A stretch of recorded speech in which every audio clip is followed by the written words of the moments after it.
Cette fois-ci, il s'agit de trouver l'antécédent d'un nombre. Donc, l'antécédent, il faut en fait non plus partir de l'axe des abscisses, mais de l'axe des ordonnées. Donc, on va placer cette fois-ci un point sur l'axe des ordonnées. Un point A. Voilà, cette fois-ci, je peux le déplacer sur l'axe des ordonnées. On va construire le même triangle que tout à l'heure, mais en partant cette fois-ci de l'axe des ordonnées. Donc, je trace une droite parallèle, passant par A et parallèle avec les abscisses.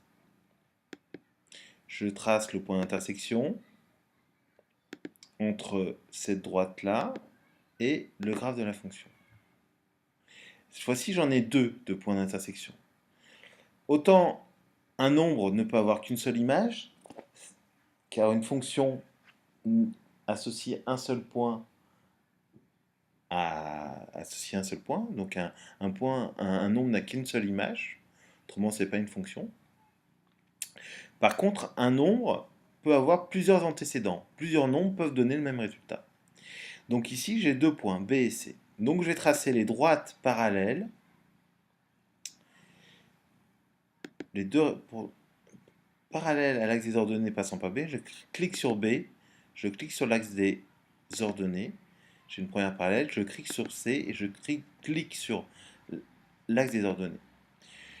Donc j'ai construit mes deux rectangles. Donc je vais juste mettre l'intersection entre ces deux droites et l'axe des abscisses pour lire les antécédents de A. Donc, A a deux antécédents. Je vais mettre des couleurs quand même pour qu'on y voit mieux. Propriété, bleu, c'est parti.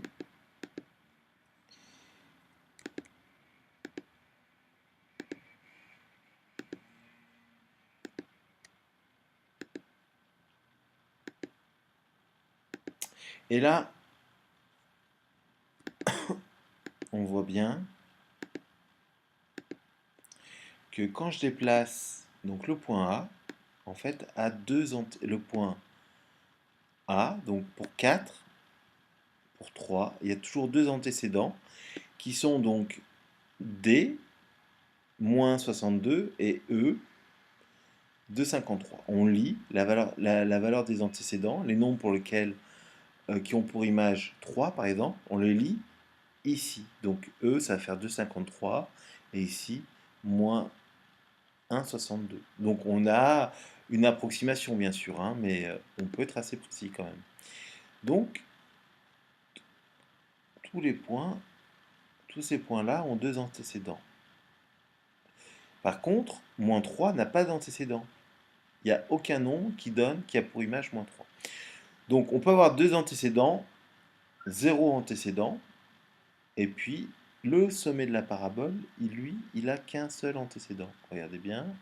Hop. Alors il faut que j'arrive à... Si j'étais assez précis, en fait ce point-là n'aurait qu'un antécédent.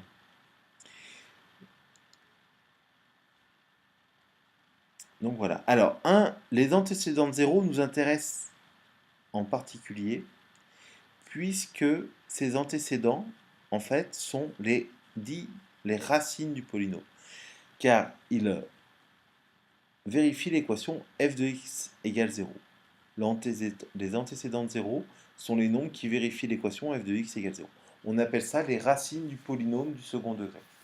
Donc, ce sont les solutions de l'équation ax au carré plus b de x plus c égale 0. Donc, où lit-on les solutions,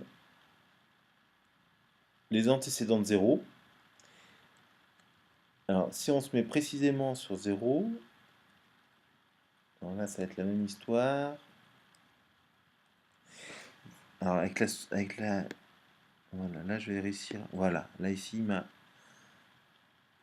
Donc, 0, on a deux racines qui se lisent ici, qui sont l'intersection du graphe de la fonction polynomiale et l'axe des abscisses. Donc, ici, on a deux racines. Alors, ce qu'on peut voir, c'est qu'il n'y a pas forcément tout le temps deux racines, hein. Si je déplace A et B, alors si je déplace C notamment, ici, cette fonction n'a pas de racine. Là, il y en a deux. Alors, est-ce qu'il peut y en avoir qu'une? On voit pas, mais dans certains cas précis, il se peut que le sommet de la parabole touche pile l'axe des abscisses, et dans ce cas-là, il n'y a qu'une racine. Donc voilà. Donc à vous de jouer maintenant, à vous de résoudre les équations du second degré que je vous ai données à faire en fin d'exercice.